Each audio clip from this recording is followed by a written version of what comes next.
Hi Chaitan గారు. నమస్తే madam. Chaitan గారు, సగ్గుబియ్యం, సాబుదానా కొంచెం పిల్లలకి వామిటింగ్స్ అయినా, మోషన్స్ అయినా డెఫినెట్గా ప్రిఫర్ చేస్తాము చాలా మటుకు. ఎందుకంటే కొంచెం ఎనర్జీ ఇస్తుంది అని చెప్పేసి, కొంచెం స్టార్చ్ మెటీరియల్ ఉంటుంది అని చెప్పేసి. అసలు సగ్గుబియ్యమే కాదు అంటున్నారు ఏంటండి? అసలు షుగర్ పేషెంట్స్ ముఖ్యంగా సగ్గుబియ్యం కన్జ్యూమ్ చేయొచ్చా? అసలుకి సగ్గుబియ్యం ఏడికెళ్ళి వచ్చింది మనకు తెలియాలి ఫస్ట్. దానికైనా ముందు నేను ఒకటి చెప్తా, మీరు తినే సగ్గుబియ్యమే కాదు. మరేంటది? ఫస్ట్ సగ్గుబియ్యం ఏడికెళ్ళి వచ్చింది అది చెప్తా నేను. అట్లాగే మన దేశంలో రాజులు ఉన్నప్పటికీ తమిళనాడు రీజన్లా ఎవరుండే చోళాస్ ఉండే, చేరాస్ ఉండే, పాండ్యాస్ ఉండే. అయితే వీళ్ళకు ఏదైతే చోళా వాళ్ళు ఉండే కదా, వాళ్ళ రాజ్యం ఏడా వరకు ఉండే చెప్పండి. ఒకటి తమిళనాడు అనేసి మనం అనుకుంటాం కదా, వాళ్ళ రాజ్యం సింగపూర్, మలేషియా, ఇండోనేషియా అక్కడ వరకు ఉండే. అందుకే మీరు చూడండి, శివుని గుడులు అక్కడ కూడా ఉంటాయి, వేల సంవత్సరాల పాత గుడులు ఉంటాయి. వాళ్ళ లాంగ్వేజ్ కూడా more or less Tamil inspired ఉంటది వాళ్ళది స్క్రిప్ట్ కూడా. అక్కడ గుళ్ళ గోపురాల దర్శనానికి ఈడికెళ్ళి ఆడికి పోతుండే జనాలు. సగ్గుబియ్యం అక్కడిది.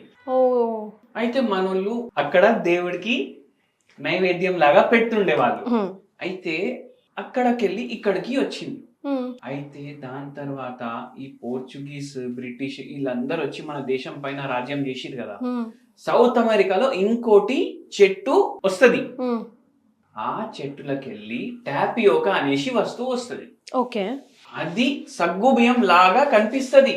ఓకే అనేసి వాళ్ళు వీళ్ళు సగ్గుబియ్యం తింటారు కదా, ఆడికెళ్ళి కొందరు తింటున్నారు. మనం ఇది మన చీప్ కి వస్తుంది, ఇక్కడ తెచ్చి వీళ్ళకు సగ్గుబియ్యం అనేసి అమ్ముదాం. వాళ్ళు అక్కడ నుంచి తెచ్చుకొని రావడం, సగ్గుబియ్యం అనేసి అమ్మడం, అది అయిపోయింది. సరే, ఇది హెల్త్ కి మంచిది కాదు, దీంట్లో కార్బోహైడ్రేట్ కంటెంట్ చాలా ఎక్కువ ఉంటది. మళ్ళా ఇంకోటి వీళ్ళు ఏం చేస్తారు తెలుసా మీకు?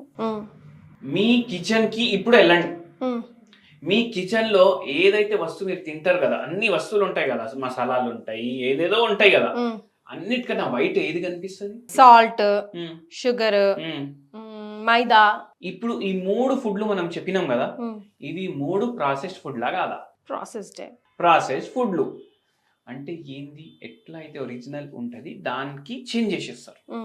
ఉదాహరణకి చెప్పాలంటే, గోధుమలు మీరు పిసాయిస్తే దాంట్లోకి వెళ్ళి గోధుమ పిండి వస్తుంది. ఈ గోధుమ పిండి బ్రౌనిష్ ఆఫ్ వైట్ కలర్ ఉంటది. అదే దాన్ని మనం రిఫైన్ చేసి దాంట్లోకి వెళ్ళి మైదా పిండి తీస్తాం, ఇది రబ్బరీ వైట్ ఉంటది, అవునా కదా? Full refine. అట్లనే ఈ టాపియోకాని అట్లనే మనకు అమ్ముతలేరు వీళ్ళు ఏం చేస్తారంటే మళ్ళా దాన్ని ప్రాసెస్ చేస్తారు. ప్రాసెస్ చేసి దానికి సల్ఫర్ డైఆక్సైడ్ తోటి ట్రీట్ చేస్తారు. అది ప్రాసెస్డ్ ఫుడ్. మనమేమో ఏమని అనుకొని తింటున్నాం దాన్ని? సాబుదానానో సగ్గుబియ్యమో అట్లా అనుకొని తింటున్నాం మనం. సగ్గుబియ్యమే కాదు. అసలు మరి ఒరిజినల్ ఎలా ఉంటుందో కూడా తెలియదు. మనం ఎప్పటి నుంచో పూర్వీకుల నుంచి కూడా ఇదే వాడుతూ ఉన్నాం. సగ్గుబియ్యం తింటుండే ఒక 100 ఏళ్ళు బ్యాక్ పోతే వీళ్ళు ఇట్లా తయారు చేసిరు దీన్ని. మళ్ళా దీని వల్ల ఏమైతుంది నేను చెప్తా. ఇప్పుడు ఆల్రెడీ ప్రాసెస్డ్ చక్కెర ఎంత వేసుకుంటాం? చాలు చెంచానో 2 చెంచాలు. అవునండి. ఇది ఎంత వేసుకుంటాం? ప్లేట్ల 10, 15, 20 చెంచాలు. కిచిడి చేసుకుంటే ఎంత, పాయసం చేసుకున్నా కప్పటి తింటాం కదండి. High in calorie processed food ఏది అనుకోని మీరు తింటున్నారు, అది కానే కాదు. అదే కదా. ఉప్పు కర్పూరం ఒకటిలా కనిపిస్తాయి కానీ 2 సేమ్ కావు కదా. కావు. అట్లా ఇది కూడా. అయితే ఏంటి అంటే అది ఫస్ట్ తినేసేయడం మానేసేయండి. ఎందుకు? ఇప్పుడు మీరు అన్నట్టు ఏమైతుంది అంటే, చాలా మంది ఇట్లా జ్వరాలు వస్తే అట్లాంటి టైంలో సగ్గుబియ్యం తింటారు. ఇప్పుడు కొందరికి ఏమైపోతుంది, నరాల నొప్పులు, ఫుల్ బాడీ పెయిన్లు ఉన్నాయి, ఏం పని చేయడానికి చేతనైతే లేదు, నీరసంగా ఉంటుంది. మన దగ్గర వస్తారు కదా ఇంతమంది, వాళ్ళు చెప్తారు సగ్గుబియ్యం తింటే మాకు నయం అనిపిస్తుంది సార్, ఎనర్జీ వస్తుంది దాంతో. ఇప్పుడు మనకి షుగర్ వ్యాధి ఉంది, సగ్గుబియ్యం హెల్దీ అనేసి మధ్యలో అడ్వర్టైజ్మెంట్లు కూడా చేసిండ్రు కొందరు. అరే దాంట్లో ఉన్నది కార్బోహైడ్రేట్, రిఫైన్డ్ ఫుడ్ అది. మళ్ళా దానికి మనం కుకింగ్ చేసి ఇంకా రిఫైన్ చేసి తింటే మన షుగర్ లెవెల్ ఎడిపోవాలి. దాంతో నరాల నొప్పులు ఇంకా పెరుగుతున్నాయి జనాలకు. మళ్ళా దాని తర్వాత కిడ్నీ మీద ప్రభావం పడుతుంది. షుగర్ వ్యాధి ఎక్కువ ఉంటే మతి మార్పు వస్తుంది, ఇన్ని ప్రాబ్లంలు వస్తున్నాయి. కళ్ళు ఖరాబ్ అవుతున్నాయి, గుండె ఖరాబ్ అవుతుంది, మోకాలు ఖరాబ్ అవుతున్నాయి, కిడ్నీలు ఖరాబ్ అవుతుంది. అసలుకి సగ్గుబియ్యం ఎందుకు మనకు తినడం? మళ్ళా చూడండి ఎంత మనకు అన్యాయం జరుగుతుంది. కొందరు సగ్గుబియ్యం ఉపవాసం నాడు తింటారు. కరెక్ట్. ఫాస్టింగ్ బ్రేక్ చేయడానికి. అంటే వాళ్ళ ఫాస్టింగ్ వాళ్ళకి తెలియకుండా బ్రేక్ అయిపోతుంది కదా. వాళ్ళు సగ్గుబియ్యం తినాలి వాళ్ళు.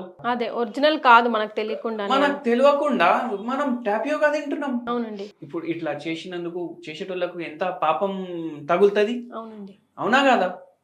అయితే మీరు ఈ ఫుడ్ ఆపండి. రిఫైన్డ్ ఒకటి అందుకే ఆపాలి. సెకండ్ ఏంటంటే హై ఇన్ కార్బ్స్, దాని బదులు బియ్యం తినాలి. దాని తర్వాత మనం కుకింగ్ చేసేటప్పటికి ఇంకా దాంట్లో క్యాలరీలు పెరిగిపోతాయి. High glycemic index. మన పేషెంట్లకు కూడా చెప్తా. కొందరు చెప్తారు సగ్గుబియ్యం అది ఇది అంటే, నేను చెప్తా అస్సలు తినకండి బై. అది సగ్గుబియ్యమే కాదు, మీకు తెలియకుండా మీరు తింటున్నారు. అదే తినకండి. షుగర్ వ్యాధి వచ్చే ఛాన్స్ పెరుగుతుంది. కొందరు వారానికి 3 రోజులు కూడా ఫాస్టింగ్ చేసేటోళ్ళు తెలుసు నాకు. ఆ 3 రోజులు వాళ్ళు సగ్గుబియ్యం తింటారు. అవునండి, కిచిడి ఎక్కువ తింటారు. అంటే మీరు చాక్లెట్లు, బిస్కెట్లు, మైదా పిండి ఇది తింటున్నారు, అది తింటున్నారు అంటే అంతే ఈక్వల్. కానీ మీ చాక్లెట్లు, బిస్కెట్లు, మైదా పిండి సప్పగా ఉన్నాయి, అవి సప్పగా ఉంటాయి కదా. కానీ హై ఇన్ క్యాలరీ. ఇంకా మీ షుగర్ వ్యాధి పెరుగుతుంది, ఇంకా మీకు నరాలు డ్యామేజ్ అయినాయి అంటే అది పెరుగుతుంది, బీపీ పెరుగుతుంది, బరువు పెరుగుతుంది.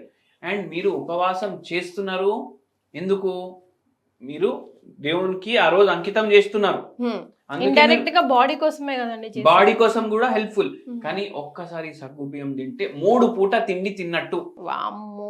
మీరు చూడండి, కొంచెం తిని చూడండి, ఆకలి సాయంత్రం వరకు కాదు మీకు. అయినా కూడా అనుకుంటూ ఉంటాం చాలా సార్లు, ఎందుకు నేను ఏం తిన్నానని వారానికి 3 పూటలు డైట్ చేస్తున్నా కూడా తగ్గట్లేదు అనేసి. ఎందుకంటే సగ్గుబియ్యం అనుకొని మనం టాపియోగా తింటున్నాం. సో విన్నారు కదా, సగ్గు బియ్యంతో ప్రాబ్లం కాదు. మనం సగ్గు బియ్యం అని తినేది సగ్గు బియ్యమే కాదు, దానితో వస్తుంది యాక్చువల్ ప్రాబ్లం అంతా అంటున్నారు doctor Chetan Raj. Thank you so much అండి. Thank you madam.